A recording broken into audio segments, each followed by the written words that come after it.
매주 수요일 경인 지역 소식을 알차게 정리해드립니다. 윤종화 기자와 함께합니다. 윤 기자의 윤기 나는 브리핑. 오늘도 OBS 윤종화 기자 스튜디오에 나와 있습니다. 네, 안녕하십니까? 네, 안녕하세요. 네, 오늘도 지난주에 이어서 경기도의회 후반기 원구성 관련해서 소식을 전해드리겠습니다. 이제 마무리 단계인가요? 마무리됐죠. 네. 예, 당초 17일에 원구성을 사실 이제 마무리할 계획이었는데 이틀 늦은 19일에 본회의를 열어서 후반기 의장단과 상임위원장단을 선출했습니다. 의장으로는 만 49세의 김진경 의원이 선출이 됐습니다. 네네. 그렇죠. 상당히 좀 젊은 나이인데요. 이 김진경 의원이 19일 열린 본회의에서 재석위원 148명 중에 134표를 얻어서 네. 제11대 경기도의회 후반기 의장으로 선출됐습니다. 네. 그 보면 이렇게 만 49세가 젊다고 하니까 갑자기 생각나는데 그 홍준표 지금 대구시장이 예. 그 지금 한동훈 대표를 한테 이렇게 공격을 기억나네요. 하면서 예. 어린아이 얘기한 이유가 있네요, 보니까. 아니 근데 네. 조금 전에 저희 마이크 올라가기 전에 그 얘기했잖아. 정치권에서 40대는 아직 어리다라는 뭐 얘기 나왔었는데 어쨌든 우리 윤종화 기자는 경기도의회 이제 출입 오랫동안 했잖아요. 40대면 젊은 의장 요번에 새롭게 탄생을 한 거죠? 그렇죠. 제가 알기로는 가장 최연소 의장이 아닐까. 물론 좀 더 살펴봐야 되겠지만은 제가 한 2007년부터 이제 경기도의회를 출입했는데 예. 당시에는 7대 의회였으니까 지금은 11대 5번의 경기도의회 교체를 받는데 네. 가장 최연소로 그래요? 의장이 된 걸로 좀 제가 알기로는 좀 이제 그렇습니다. 예. 당연히 초선 때도 서로 알고 있었겠습니다. 그렇죠. 그때는 이제 제가 20대, 김준희 30대 때 이게 만났었는데 지금 40대네. 네네. 그 2008년 이제 재보궐 선거에 이제 김진경 의원이 당선됐어요. 만 33세 예. 젊은 나이 도의원 당선됐고, 그리고 또 당시에 이제 도의원 동기들이 다들 경기도의회 의장이나 국회의원에 당선되는 등 상당한 활약을 펼쳤습니다. 네, 7대 경기도의회 민주당 의원들이 그 이후에도 정치적으로 성공을 하신 분들 많은데 그 이유가 특별히 있을까요? 그러니까 이제 경기도 정치권의 변곡점이 있었죠. 2009년에 최초의 경기도 교육감 직선제가 실시되면서 진보 성향의 김상곤 당시 한신대 교수가 당선이 됐고요. 이때 이 경기도 교육청과 경기도 의회 간의 갈등이 극에 달했었습니다. 그 7대 경기도 의회 하면 국민의힘의 전신인 한나라당이 그 당시에 의석을 대부분 차지하고 있는 상황이었잖아요. 그렇죠. 이제 시간을 이제 좀 과거로 좀 거슬러 올라가서 이제 2006년 지방선거부터 좀 짚어봐야 되는데요. 네. 당시 지방선거는 한나라당이 기록적인 압승을 거둔 선거였습니다. 경기도 의회에서도 모든 지역구에서 한나라당 의원들이 당선되었는데요. 108개 지역구를 모두 휩쓸었고 비례대표도 11석 중에 7석을 차지했습니다.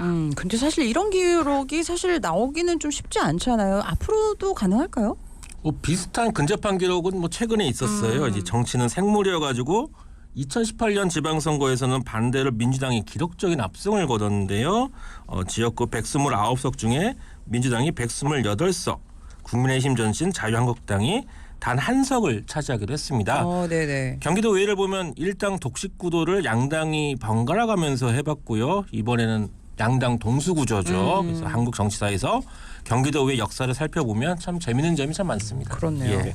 이 김진경 의장은 2006년 지방선거가 아니고 그 이후에 보궐선거로 도의회에 입성했다고요? 그렇죠. 이제 2008년 6월에 재보궐선거 실시됐는데 그때 이제 민주당이 승리하면서 이때 김진경 의장도 이제 도의원 당선을 맛본 건데요. 예. 당시에는 이명박 정부 출범 이후에 미국산 소고기 수입 논란으로 촛불 시위가 한창일 때여서 정권 심판 여론이 강한 상황이었습니다. 경기도 의원 보궐선거 또 이 9곳에서 치러졌는데 당시 7곳에서 민주당이 승리하면서 당시 도의회 원내 교섭단체 기준인 그 10석을 채우게 됐습니다. 아까 얘기해 주신 것처럼 당시에 이제 한나라당 의원들과 한나라당이 100석이 넘었으니까 진짜 이거를 대적하기에는 턱없이 부족한 의석수지만 그래도 그 당시에 그 당내에서 인정받아서 지금 이렇게 의장까지 된 거라고 볼 수 있겠네요. 그렇죠. 이제 그 하나의 이제 변곡점 말씀을 드렸잖아요. 이때 입성한 이제 민주당 경기도 의원들이 그 2009년에 당선된 김상곤 교육감과 무상급식을 고리로 연대를 했는데요. 당시에는 무상급식 예산이 한나라당 주도로 경기도 의회에서 삭감이 되었는데 이 부분에 대한 여론화에 성공했었고요. 이것이 밑바탕이 되어서 2010년 지방선거 승리에 견인차 역할을 했다는 평가를 받았습니다. 예. 그러면 그 당시에 무상급식 싸움을 했던 도의원들 지금 뭘 하고 있는지도 궁금합니다. 그러니까 이제 당시 막내였던 김진경 의원이 어느덧 4선이 되어서 이번에 경기도의회 의장이 된 거고요. 네. 그 21대에서 이제 안산에서 국회의원을 지낸 고영인 전 의원도 이 당시에 재보궐로 입성해서 도의회 민주당 대변인 등으로 활동을 했고, 또 20대와 21대 재선 국회의원을 지낸 임종성 전 의원도 있고요. 예. 또 제9대 경기도의회 후반기 의장을 지낸 정기열 전 도의원도 김진경 의장과 도의원 동기입니다. 네, 이렇게 뭐 도의원 동기라고 우리가 얘기해도 될지 네. 모르겠지만 동기들이 일찌감치 뭐 국회의원도 당선이 되고 경기도 의회 의장도 지냈는데 어떻게 보면 그러면 김진경 의원 조금 늦게 당선이 된 거네요? 뭐 늦게 좀 빛을 봤다고 하는데, 물론 이제 8대 경기도 의회에서 10년 전 상임위원장을 지내기도 했어요. 2010년 민주당이 도의회 다수당이 되면서 김진경 의원도 이때도 또 후반기네요. 이제 후반기 의회 때 2012년부터 2년 동안 도시환경위원회 위원장을 지냈는데요. 예. 그런데 앞서 본 것처럼 이제 도의원 동기들이 다들 이제 정치 선배고 연배도 위거든요. 그러다 보니까 이제야 이제 형님들의 뒤를 이어서 경기도의 의장으로서 정치 경력에 꽃을 피우게 됐습니다. 네. 어떻게 보면 경기도 의회에서 어떤 치열한 의회 활동한 게 결과적으로 중앙 정치로 갈 수 있는 어떤 디딤돌이 됐다. 뭐 이렇게도 좀 보여집니다. 그러니까 이제 경기도의 역사 좀 보면 재밌는 점들이 많거든요. 그래서 제가 지금 경기도의 역사를 좀 설명을 드린 것도 네, 이 네. 우리 정치의 큰 전환점에 경기도 의회가 있었다는 사실을 좀 말씀드리고 싶은 거예요. 그러니까 2010년 당시에 이제 무상급식 예산 반영을 놓고 당시 김문수 경기도지사와 오세훈 서울시장의 행보가 정반대였었죠. 이 김문수 지사는 무상급식 예산의 우회 지원을 받아들이면서 당시 도의회 다수당이었던 민주당과의 정명 충돌을 피했고요. 네. 반면에 이제 오세훈 서울시장 당시에 무상급식 찬반 주민투표를 실시했는데, 뭐 개표 요건인 투표율 33%에 미달하면서 서울시장직을 사퇴를 했죠. 맞아요. 그 이후에 이제 10년간 야인 생활을 했었거든요. 그래서 이런 것들을 보면 정치가 극한대치로 치달을 게 아니라 서로 한 발씩 양보해서 타협을 도출하자. 이 실제 사례를 이미 2010년에 경기도 의회에서 보여준 바 있습니다. 네, 네. 그래서 이번에 이 11대 경기도 의회 어쨌든 부의장, 상임위원장, 특별위원장 배분 뭐 양당 의석 구조처럼 약간 동수로 구성이 된 거죠? 예, 그렇죠. 이제 부의장은 민주당 정윤경 의원, 국민의힘 김규창 의원이 선출됐고요. 네. 상임위원회는 의회 운영위원회, 안전행정위원회 등 7개 상임위원장은 국민의힘이, 기획재정위원회와 경제노동위원회 등 6개 상임위원장은 민주당 몫으로 돌아갔습니다. 경기도 의회는 또 3개 특별위원회가 있는데요. 예산결산 특별위원회가 후반기부터 경기도 예결특위와 경기도교육청 예결특위로 분리되는데요. 경기도 예결특위 위원장은 국민의힘이, 경기도교육청 예결특위와 윤리특위 위원장은 민주당이 맡게 됐습니다. 네네. 상임위와 특별위를 합쳐서 모두 16개인데 민주 8, 국민의힘 8 이렇게 동수로 상임위원장과 특별위원장 구성도 마무리했습니다. 근데 이게 지금 뭐 말씀하신 대로 양당 동수 구조로 이렇게 저 원구성이 됐다고는 하지만 그 이전에 좀 힘든 순간들도 꽤 있었다고요. 그렇죠. 이 경기도가 이번에 예. 의회가 아니라 경기도 집행부가 예. 6월 정례회를 통과한 조례를 공포할지 말지 고심을 하면서 하마터면 이 19일에 후반기 원구성을 위한 본회의가 연기될 위기가 있었습니다. 예. 왜요? 이게 왜 그랬던 거예요? 그러니까 이제 경기도 비서실 등 이제 보좌진에 대한 행정사무감사 실시 여부 때문에 그런 건데요. 이게 이제 경기도의 위원회 구성 운영 조례 일부 개정 조례가 이제 6월 정례에 통과가 됐는데, 이 조례에서 이 경기도 비서실 또 보좌기관 등도 새롭게 행정사무감사 대상에 이제 포함하도록 했습니다. 이거는 네네. 뭐 민주당, 국민의힘 다 양당이 합의한 거거든요. 예. 그러다 보니까 이제 김동연 지사가 상당히 이제 불쾌감을 나타냈다는 후문도 좀 들렸고요. 그러면서 본회의 전날인 18일까지 경기도가 조례 공포 여부를 놓고 막판 고심을 하면서 자칫 경기도 의회 원구성까지 미뤄질 수 있다는 위기감이 고조됐습니다. 행정사무감사 관련 조례인데 이게 뭐 공포가 미뤄진다고 경기도의 후반기 원구성 이게 왜 그러면은 미뤄진 거예요? 그러니까 이 조례에 또 후반기에 신설되는 상임위원회에 대한 근거 조항이 좀 있었어요. 그러니까 미래과학협력위원회 신설 조항이 있었는데 이 조례가 공포되지 않으면 효력이 없으니까 상임위를 신설할 수가 없어요. 아, 네네. 그러면 이제 말 그대로 근거 조례가 없는 거죠. 그러면 자연스레 이제 19일 본회의를 열더라도 이 상임위원장 선출 투표를 할 수가 없게 됩니다. 그렇기 때문에 이제 당시에 이제 조례 공포가 미뤄지면 제2요구 시한인 18일에서 5일 후가 경과하면 이 의장이 직권으로 조례 공포 가능하거든요. 네네. 그래서 24일 이후로 본회의를 미뤄서 의장이 조례를 직권 공포하고 이어서 의장단과 상임위원장단 선출을 위한 본회의를 여는 방안이 검토되기로 했습니다. 예.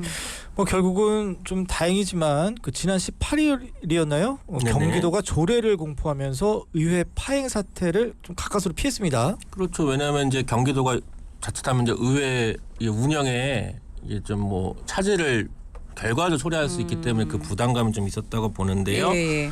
이와 관련해서 경기도 관계자가 이런 말을 했습니다. 민선 8기까지 전례 없는 일인데다가 중복감사에 불합리성이 있으며 나아가 전현직 도지사에 대한 정쟁화 우려까지 있어서 조례에 강력히 반대했다면서 네. 그럼에도 불구하고 김동연 지사는 여야가 합의해서 조례안을 통과시킨 만큼 제2요구를 하지 않고 대승적으로 공포하기로 했다고 밝혔습니다. 아니 근데 이게 또 경기도 의회만의 문제가 아닌 게 이 조례가 이재명 민주당 지금 전 대표 지금 이제 전당대회 준비하고 있죠. 네네. 도지사 시절에 이 비서실도 사무감사 대상에 포함이 된다 뭐 이런 얘기도 있었거든요. 이건 어떻게 되는 거예요? 그러니까 이제 지난주에 경기도에 뭐 관련 문의 전화 또 항의 전화가 꽤 있었다고 해요. 그러니까 민주당 당원들이 주로 이용하는 온라인 커뮤니티에 해당 조례가 시행이 되면 경기도 비서실, 보좌기관 등에 대한 행정사무감사 출석 대상에 이재명 전 경기도지사 시절도 포함된다는 주장이 좀 제기된 거거든요. 예. 이러면 특히 민주당 도의원들이 문자 폭탄을 받는 등 곤욕을 치렀다고 하는데 예. 또 본의 아니게 이제 김동연 지사도 오해를 받게 됐죠. 이러자 도의회 민주당에서 해당 조례는 현 지사에 대한 행정사무감사로 전임 지사와는 아무런 관련이 없다고 근거 없는 헛소문을 일축했고요. 예.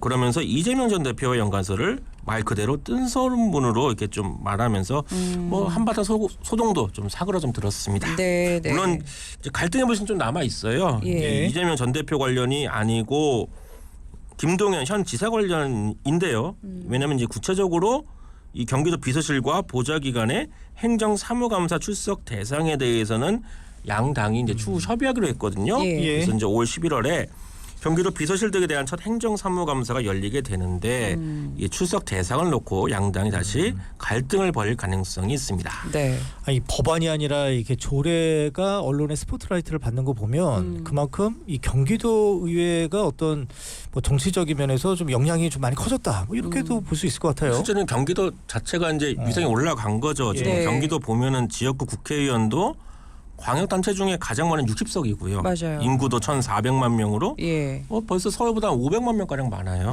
그렇다고 뭐 체급이 좀 커지니까 네. 이제 경기도 정치적 위상도 이제는 서울과 어깨를 나란히 한다. 혹은 이미 뛰어넘었다. 이렇게 좀 볼 수 있을 것 같습니다. 네. 네. 그리고 역대 경기도지사 분들이 또 이제 중앙 정치에 많이 또 나가 그렇죠. 있는 것도 있고 갑자기 네. 저는 김동연, 이재명 얘기하니까 김동연 지금 현 지사가 조국혁신당 행사장에 최근에 모습을 드러내서 약간 또 민주당에서 심기가 불편했었다 이런 얘기도 있었던 기사를 봤던 것 같습니다. 어쨌든 실제로 경기도 비서실 보좌기관에 대한 행정사무감사가 열린다면 요것도 이제 언론에 많이 좀 나오고 있어요. 예, 그렇죠. 이제 후반기 뭐 경기도의 원구성 마무리 됐고 9월부터 본격적으로 이제 경기도의 후반기 의정 활동이 시작되거든요.